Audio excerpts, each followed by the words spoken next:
Varahi silks వారి grand festive celebrations పొందండి 10,000 రూపాయలు ఆపై కొనుగోలుపై బంగారు నాణెం ఉచితంగా. ఈ మధ్య రీసెంట్ గా ఈ వెంగమాంబ అనే ఆవిడ మన మీద ఒక ఆరోపణ చేయడం జరిగింది. నేను ఆవిడ గురించి ఒక్కసారి 2 నిమిషాలు అసలు ఏం జరిగింది అనేది. ఆవిడ ఎలక్షన్లు అయిపోయిన తర్వాత ఆగస్టులో ఎలక్షన్లు జూన్లో ఎలక్షన్స్ అయిపోయినాయి. జూలై 1 మొదటి తారీఖు అనుకున్నా. ఒక రకంగా ఏంటంటే నాకు లైఫ్లో ఇప్పుడు దాకా నా లైఫ్లో ఒక ఆడపడుచు నన్ను క్వశ్చన్ చేస్తే సమాధానం చెప్పుకోవాల్సిన పరిస్థితి, వివరణ ఇవ్వాల్సిన పరిస్థితి వస్తుందని చెప్పి నేనైతే అనుకోలేదు. ఫస్ట్ టైం నాకు వచ్చింది ఇది. రాజకీయాల్లో సాధారణం ఇవన్నీ అని తెలుసు, అయినా కూడా మనం రాజకీయాల్లోకి వచ్చాను. నేను ప్రత్యక్ష రాజకీయాల్లోకి వీటన్నిటికీ భయపడేది లేదు. ఇక్కడ సమస్య ఏంటంటే ఆమె వెనకాల పెద్ద కుట్ర ఉంది. దీనికి ఎవరెవరు ఆమెని వాడుకుంటున్నారు, ఆమె వెనకాల ఏమేమి చేయించారు, ఆమెను ఎందుకు ఈ విధంగా ముందుకు పుష్ చేసి ఈ రకంగా వీడియో చేయించాల్సిన పరిస్థితి వచ్చింది అనేది కూడా మొత్తం నా దగ్గర క్లియర్గా ఎవిడెన్స్లతో సహా అన్నీ ఉన్నాయి. అన్నీ కూడా మనం ఎంక్వైరీలో తేలుతాయి. జరిగింది ఏంటంటే ఇక్కడ ట్రస్ట్ అయిపోయిన తర్వాత, ఎలక్షన్ అయిపోయిన తర్వాత, జూన్లో ఎలక్షన్ అయిపోయిన తర్వాత జూలై 1 తారీఖున ఈ అమ్మాయిది దుత్తలూరు మండలంలో ఏరుకొల్లు గ్రామం అయితే ఒక రోజు నేను పెన్షన్ పంపిణీ కార్యక్రమానికి అక్కడికి వెళ్ళడం జరిగింది. వెళ్తే ఆమె హస్బెండ్, పిల్లలు బయట రోడ్డు మీద అక్కడ వాళ్ళ ఇల్లు దగ్గరే ఉన్నదనుకుంటాను, అక్కడ నన్ను ఆపడం జరిగింది. ఆపి నేను 4 మాటలు మాట్లాడాలనుకుంటున్నాను సార్, మీ గురించి విన్నాను నేను, మీరు ఎక్కడి నుంచో వచ్చారు, సేవ చేయడానికి వచ్చారు, మీ గురించి 4 మాటలు మాట్లాడాలంటే ఆ రోజున అమ్మాయి వీడియో చేయడం జరిగింది. నా పక్కనే నించొని వాళ్ళ హస్బెండ్ అందరు కలిసి నించొని కొంతమంది నాయకులతోటి వీడియో చేయడం జరిగింది. అప్పుడు మొదటి పరిచయం. వారాన్ని నెంబర్ తీసుకోవడం జరిగింది. నేను ఎవరి నెంబర్లు నేను తీసుకోను. ఏదైనా ఉద్యోగం కావాలని వచ్చినప్పుడు మన స్టాఫ్కి చెప్తాను, వాళ్ళ నెంబర్లు తీసుకొని రాసి పెట్టండి, పొటెన్షియల్ ఎంప్లాయ్మెంట్ అని రాసి పెట్టండి, ఏదైనా ఉద్యోగం వచ్చినప్పుడు చెప్తాను. సో ఆ రకంగా ఆ అమ్మాయి ఆ రోజున పరిచయం అవ్వడం జరిగింది. పరిచయం అయిన తర్వాత నేను వితిన్ 1 వీక్లో అనుకుంటా మా దగ్గర మానస గారు అని చెప్పి అంతకుముందు క్యాంపెయిన్లో వర్క్ చేసేవాళ్ళు ఆవిడ. ఆ మానస గారికి నేను చెప్పడం జరిగింది, ఈ విధంగా ఒక అమ్మాయి ఇంట్రెస్ట్ ఉందమ్మా, ఆమె వర్క్ చేయాలనుకుంటుంది, మన టీంకి పనిచేయాలనుకుంటుంది, ఆమె ఏదైనా సహాయం చేయగలిగితే సహాయం తీసుకోండి అని చెప్పి నేను మానస గారికి చెప్పడం జరిగింది. మానస గారు ఆమెతోటి కమ్యూనికేషన్ మొదలెట్టారు. కమ్యూనికేషన్ మొదలెట్టిన తర్వాత ఒక అంగన్వాడీ సెంటర్లు అంటే జూలై, ఆగస్టు, సెప్టెంబర్ అంటే రఫ్గా ఆ 3 నెలల్లోనే ఒక అంగన్వాడీ సెంటర్స్ లిస్ట్ అంతా కూడా అమ్మాయికి పంపించి ఒక ఎక్సెల్ షీట్ పంపించి దాంట్లో ఇన్ఫర్మేషన్ గ్యాదర్ చేయమని చెప్పారు. సరే, ఆ అమ్మాయి ఎక్కడో వాళ్ళు కర్ణాటకలో ఉంటారు, మన వెంగమాంబ గారు వాళ్ళ కుటుంబం కానీ వాళ్ళంతా కూడా కర్ణాటకలో ఉంటారు. వారు దసరా సెలవులకు రావడం జరిగింది. ఆ రోజు జూలైలో నా చేత వీడియో ఫస్ట్ అది పరిచయం అయిన తర్వాత వారు మళ్ళా కాన్స్టిట్యున్సీకి వచ్చింది దసరాకి. అంటే ఇదంతా కూడా 2024 జూను, అక్టోబర్ మధ్య జరిగింది. సో అక్టోబర్లో వాళ్ళు మళ్ళా రావడం జరిగింది. దసరా సెలవులకు వచ్చారు. అంటే మనకు వర్క్ చేయడానికి రాలేదు, దసరా సెలవులకు వచ్చారు. అంగన్వాడీ సెంటర్స్ని విజిట్ చేసి ఆ లిస్ట్ ప్రిపేర్ చేయమని ఆవిడకి వర్క్ ఇవ్వడం జరిగింది మానస.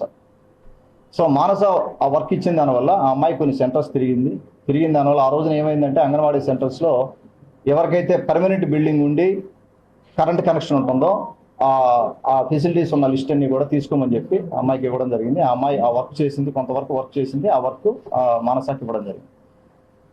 అంటే 2-3 రోజులు మనకు వర్క్ చేయడం జరిగింది.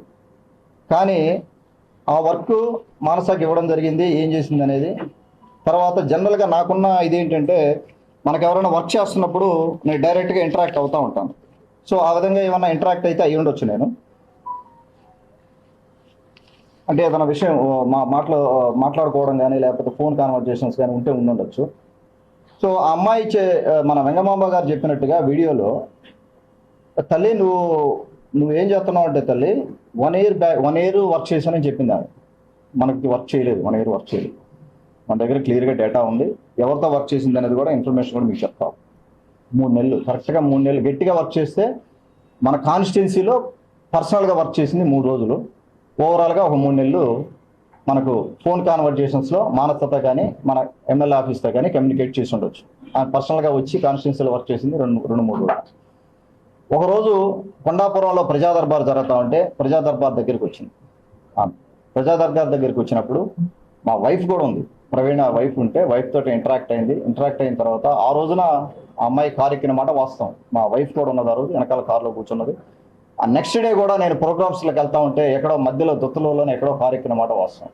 విజయరామరెడ్డి గారు మన సీనియర్ నాయకులు కూడా వెనకాల ఉన్నారు, వారితో పాటు కారు ఎక్కారు. 2 సందర్భాల్లో ఆవిడ కారు ఎక్కిందని మన స్టాఫ్ చెప్తా ఉన్నారు. నాకున్న ఇన్ఫర్మేషన్ కూడా అది. సో ఇది నా దృష్టికి 3 రోజుల క్రితం వచ్చింది, ఈ విధంగా వీడియో చేసింది అని చెప్పి. నేను కొంత వెరిఫికేషన్ చేసుకోవాల్సిన అవసరం ఉంది కాబట్టి స్టాఫ్ తోటి అసలు ఎవరెవరితో వర్క్ చేశారు, ఈవిడ ఏమేమి పని చేసింది ఏంటని తెలుసుకోవడానికి ఇది చేయడం జరిగింది. తర్వాత అది అక్టోబర్ టైం అనుకుంటుంది. అక్టోబర్కి అయిపోయింది. అంగన్వాడీ ఇది అయిపోయిన తర్వాత ఒకసారి జనరల్గా నేను విజయవాడలో అసెంబ్లీకి వెళ్ళినప్పుడు అక్కడ ఏదైనా హోటల్లో ఉంటాను. హోటల్ లాబీలోకి ఇక్కడికి ఎవరైతే దీని వెనకాల మొత్తం ఈ కాన్స్పిరసీ వెనకాలంతా ఒక ప్రొడ్యూసరు, ఆ ప్రొడ్యూసర్ ఒక పెద్ద మనిషి, తెలుగుదేశం పార్టీ పెద్ద మనిషి, ఒక ప్రొడ్యూసరు, ఒక బచ్చా బ్లాక్ మెయిలర్ దీంట్లో డైరెక్టరు, ఇంకొక 2 బ్లాక్ మెయిలర్స్ ఆ ఊరు నుంచే ఉన్నారు. మొత్తం 4 కలిసి ఈ కథ అంతా నడిపారు. దీంట్లో ఏం సాధిద్దామో నాకైతే అర్థం కాలేదు. ఏం సాధిద్దాం అనుకొని నా మీద ఆ అమ్మాయి చేత వీడియో పెట్టాల్సిన అవసరం లేదు.